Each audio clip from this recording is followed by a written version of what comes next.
చెప్పారు. కాబట్టి దీన్ని బట్టి చూస్తే మనకి ప్రస్తుతానికి యుద్ధం లేనట్టే, కాల్పుల విరమణ జరిగింది. అయితే ఇందాక మరి ప్రధానమంత్రి నివాసంలో జరిగినప్పుడు యుద్ధానికి గ్రీన్ సిగ్నల్ ఇచ్చారు మోదీ అనే వార్తలు ఎలా వచ్చాయి అనేది ఒక అంశము కొంచెము ఆసక్తికరమైంది. ఎందుకంటే ఇప్పటికే ఫేక్ వార్తలతోనూ లేకపోతే ఫేక్ ప్రచారాలతో ఇదవుతున్న పరిస్థితులు ఇది ఎందుకు వచ్చిందనేది ఒక చర్చ. సో అమెరికా మధ్యవర్తిత్వంతో ఇది జరిగింది అని అమెరికానే చెప్పింది, ట్రంప్ స్వయంగా ట్వీట్ చేశారు. కాబట్టి ఇక ఇందుకు సంబంధించి కాల్పుల విరమణ ఇద్దరు ప్రకటించారు, రెండు దేశాలు అంగీకరించుకుని ప్రకటించాయి. కాబట్టి ప్రస్తుతానికి యుద్ధం లేనట్టే. అయితే ఉగ్రవాదానికి సంబంధించి ఇద్దరు డీజీఎంఓల మధ్య ఆ దేశం పాకిస్తాన్ కు సంబంధించిన డైరెక్టర్ జనరల్ మిలిటరీ ఆపరేషన్స్, అలాగే భారతదేశం డైరెక్టర్ జనరల్ మిలిటరీ ఆపరేషన్స్ ఇద్దరి మధ్య జరిగిన చర్చల్లో ఉగ్రవాదులకు సంబంధించి ఎలాంటి ప్రస్తావన వచ్చింది, దానికి సంబంధించి ఎలాంటి ఒప్పందం ఏమైనా కుదిరిందా, ఏం మాట్లాడుకున్నారు. ఇప్పటి వరకు ఒకటి గమనిస్తే మనం ఆ రోజున పహల్గామ్ లో 26 మందిని పొట్టన పెట్టుకుని పారిపోయిన 7 ఉగ్రవాదులు ఇంతవరకు దొరకల. వాళ్ళు ఎక్కడున్నారో తెలియదు. మధ్యలో వార్తలు వచ్చే కొలంబోలో ఉన్నారనే ఒక వార్త వచ్చింది. అంటే చెన్నై తమిళనాడు వచ్చి తమిళనాడు మీదుగా శ్రీలంక పారిపోయారనే వార్తలు వచ్చాయి. సో వాళ్ళ సంగతి ఏంటి, అలాగే ఈ శిక్షణ పొందిన 30,000 మంది ఉగ్రవాదుల పరిస్థితి ఏంటి, అట్ ది సేమ్ టైం ఉగ్రవాద సంస్థల చీఫ్లుగా ఉన్న మొన్న కుటుంబం పోయినా కూడా త్రుటిలో తప్పించుకున్న మసూద్ అజర్ కావచ్చు, లేకపోతే ఇంకా చాలా మంది హిజ్బుల్ ముజాహిదీన్, అలాగే ఇంకా చాలా సంస్థలు ఉన్నాయి. ఈ సంస్థలకు సంబంధించిన చీఫ్ కమాండర్స్ వీళ్ళందరి పరిస్థితి ఏంటి, వీళ్ళందరూ బతుకున్నంత కాలం మన కాశ్మీర్కి ఇబ్బంది ఉంటుంది. కాబట్టి వీళ్ళ విషయంలో మన వాళ్ళు ఏం ప్రతిపాదనలు పెట్టారు, దీనికి పాకిస్తాన్ వైపు నుంచి ఎలాంటి రియాక్షన్ ఉంది, ఈ ఉగ్రవాదాన్ని తొదముట్టించడానికి పాకిస్తాన్ ఏ రకమైన సహకారం అందిస్తుంది. ఈ ఉగ్రవాదం అనేది మన ఇండియాకు మాత్రమే కాదు, చాలా దేశాలకు ఈ ఉగ్రవాదం అనే ఒక సమస్యగా ఉంది. కాబట్టి అమెరికా కూడా బాధితురాలే ఉగ్రవాదానికి. సో ఇటువంటి పరిస్థితుల్లో ఏ రకమైన చర్చ జరిగింది అనేది చాలా కీలకం. మరి దీని మీద ఏమైనా సుదీర్ఘమైన ప్రకటన వస్తుందా, ఎప్పుడు వస్తుంది, వస్తే ట్రంప్ ట్వీట్ తీసుకుంటే గనక తటస్థ వేదికపై చర్చలకు ఇరువురు అంగీకరించారు, మేము 48 గంటల పాటు చర్చలు జరిపాము, సో ఇద్దరి మధ్య సానుకూలమైన స్పందన వచ్చింది అని చెప్తున్నారు. సో తటస్థ వేదికలో చర్చలు అంటే ఏ విధంగా చూడాలి? మే 12 తర్వాత మళ్ళీ ఒక ప్రకటన వస్తుందని విదేశాంగ కార్యదర్శి చెప్తున్నారు. దీన్ని ఏ విధంగా చూడాలి? తటస్థ వేదికలు అంటే యునైటెడ్ నేషన్స్ ఏదైనా చేయొచ్చు, లేకపోతే ఇంకేదన్నా కొన్ని దేశాలు అన్ని కలిసి కూడా చర్చలు జరపచ్చు. తటస్థ వేదిక అనేది వాళ్ళు డిసైడ్ చేసేదాన్ని బట్టి ఉంటుంది. మోర్ ఆర్ లెస్ ఐక్యరాజ్య సమితి ఆధ్వర్యంలోనే జరిగే అవకాశం ఉంది. కానీ ఇక్కడ జరగాల్సింది ఏంటి అంటే, ఇంత జరుగుతున్న టైంలో మన వాళ్ళు వద్దు అంటున్నా కూడా దాదాపు ఇండియన్ కరెన్సీతో పోల్చుకుంటే 8,500 కోట్ల రూపాయలని ఇంటర్నేషనల్ మానిటరీ ఫండ్ ఐఎంఎఫ్ నుంచి పాకిస్తాన్ కి వాళ్ళు రుణంగా ప్రకటించారు నిన్న. దాని మీద మన ప్రభుత్వం చాలా తీవ్రమైన కామెంట్స్ కూడా చేసింది. ఐఎంఎఫ్ స్లాప్ చేసింది. ఇలా ఎలా ఇస్తారు, ఈ రకంగా ఉగ్రవాదాన్ని ప్రోత్సహించే దేశానికి మీరు ఇంత పెద్ద మొత్తంలో $1 బిలియన్ ఎలాగా మీరు రుణం కింద ఇచ్చారు మీరు అనే అబ్జెక్షన్ కూడా మన ప్రభుత్వం రైజ్ చేసింది. సో ఇలాంటివన్నీ ఉన్నప్పుడు తటస్థ వేదికల మీద ఈ అంశాలన్నీ చర్చకు వస్తాయి. అయితే తటస్థ వేదికకు వెళ్లే ముందు ఇందాక నేను చెప్పిన ఉగ్రవాదం అనేది మెయిన్ ఎజెండాగా మనం పోరాడుతున్నాం. సామాన్య పౌరులు ఎజెండాగా వాళ్ళు మన మీద కాల్పులు జరిపిన పరిస్థితి కదా. సో ఈ ఉగ్రవాదాన్ని ఎదుర్కోవడానికి తటస్థ వేదిక ఎలాంటి అంశాలని తీసుకుంటుంది, ఆ ఎజెండా ఎలా ఉండబోతుంది, ఎప్పుడు జరుగుతుంది తటస్థ వేదిక మీద, పోయిన ప్రాణాలకు మనం సింధూర్ అని పెట్టుకున్నాం, ఆపరేషన్ సింధూర్ అని పెట్టుకుని మనం ఈ దేశ ప్రజలకి ఒక భరోసా ఇచ్చే ప్రయత్నం చేశాం. సో ఆ భరోసా ఇచ్చే ప్రయత్నంలో భాగంగా తటస్థ వేదిక ఎవరు చేస్తారు, ఎప్పుడు చేస్తారు అని సెకండరీ, కానీ దీనికి ఎలాంటి సమాధానం ఇస్తారు, ఇప్పుడు నేను చెప్పిన 7 ఉగ్రవాదులు పహల్గామ్ లో కాల్పులు జరిపిన ఉగ్రవాదులు ఎక్కడున్నారు, వాళ్ళని ఎప్పుడు పట్టిస్తారా, వాళ్ళు తీసుకొచ్చి మన దేశానికి అప్పచెప్తారా, ఇటువంటి అంశాలు చాలా వస్తాయి. చూడాలి మన విదేశాంగ శాఖ, రక్షణ శాఖ ఏం మాట్లాడతారు. మరి ప్రధాని కూడా దీని మీద ఏమైనా ప్రకటన చేస్తారా, అధికారికంగా ప్రధానమంత్రి కూడా స్వయంగా ప్రకటన చేసే అవకాశం ఉందా, ఏంటి అనేది చూడాలి.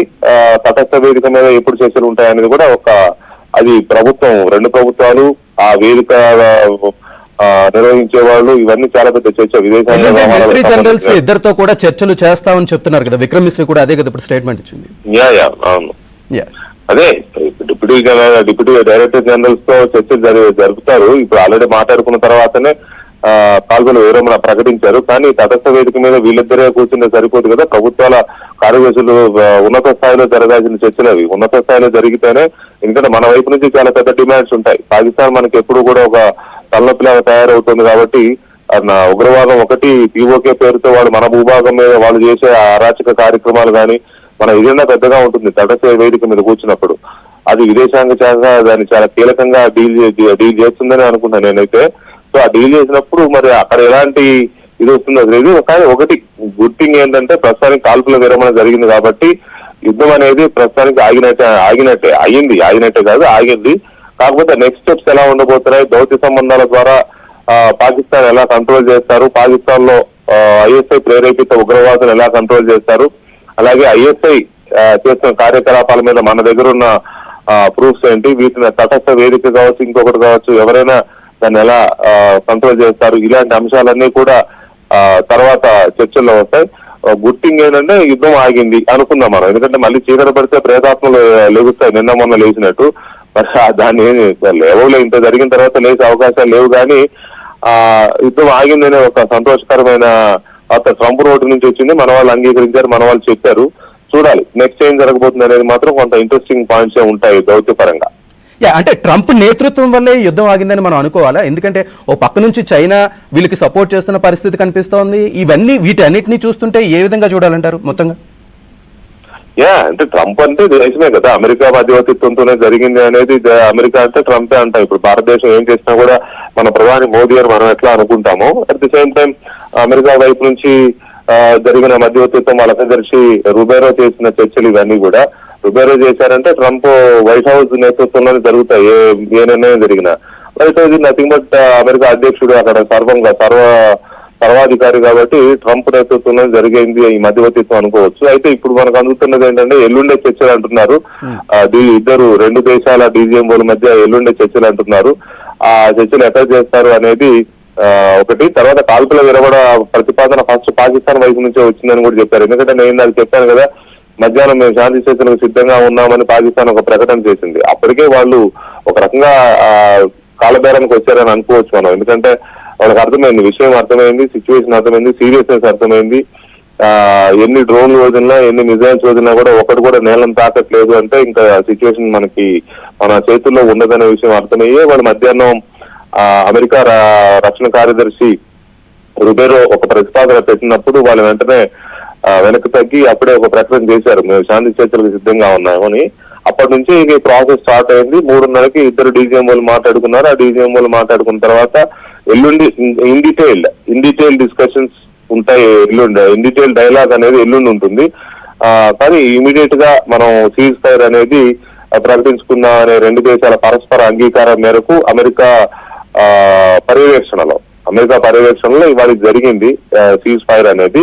ఇక నెక్స్ట్ ఎల్లుండి జరగబోయే దాంట్లో ఎజెండా ఏముంటుంది అనేది మన దేశ ఎజెండా మనకుంటుంది, వాళ్ళ దేశ ఎజెండా వాళ్ళకుంటుంది. అది ఇక మరి చూడాలి మన ప్రభుత్వం వైపు నుంచి ఏమైనా ప్రకటన వస్తుందా, ఏ రకమైన చర్చలు జరిగాయి ఇద్దరు డీజీఎంఓల మధ్య. ఇవాళ జరిగిన చర్చల్లో ఏ అంశాలు చర్చకు వచ్చాయి, ఎల్లుండి జరగబోయే చర్చలు ఎలా ఉండబోతున్నాయి, ఎవరెవరు ఆ చర్చల్లో పాల్గొంటారు, తటస్థ వేదిక అన్నప్పుడు యుఎన్ఓ నుంచి కానీ లేకపోతే యుఎస్ వైపు నుంచి కానీ చైనా వైపు నుంచి కానీ ఇంకెవరైనా కూడా పాల్గొంటారు ఆ చర్చల్లో, ఇవన్నీ తేలాల్సిన అంశాలు. ఇప్పటికిప్పుడు అంత ఈజీగా తేలేవి కావు. ఈ ప్రభుత్వం ఉన్నత స్థాయిలో ఎవరెవరు పాల్గొనాలి చర్చల్లో డీజీఎంఓలు ఉంటారు, బట్ విదేశాంగ శాఖ నుంచి రక్షణ శాఖ నుంచి కూడా ఉన్నతాధికారులు ఎవరెవరు ఉంటారు.